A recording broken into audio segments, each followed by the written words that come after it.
Συντομητές, καλησπέρα σας. Ελπίζω να έχετε μια υπέροχη μέρα, να κάνετε αυτά που σας γουστάρω, να περάσετε υπέροχα, να φάγατε καλά, να μην πείτε πολύ, αν οδηγείτε και πάλι να μην πείτε πολύ.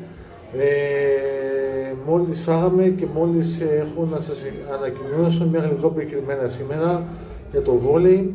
Ήταν στους Άννες με 3-1 από το Μίλωνα. Δυστυχώς ήταν πάλι στο βόλεϊ των ανδρών του Ολυμπιακού μας. Και νίκη επί του Ανίου αντιπάλου με 3-2 μέσα στο γήπεδό μας.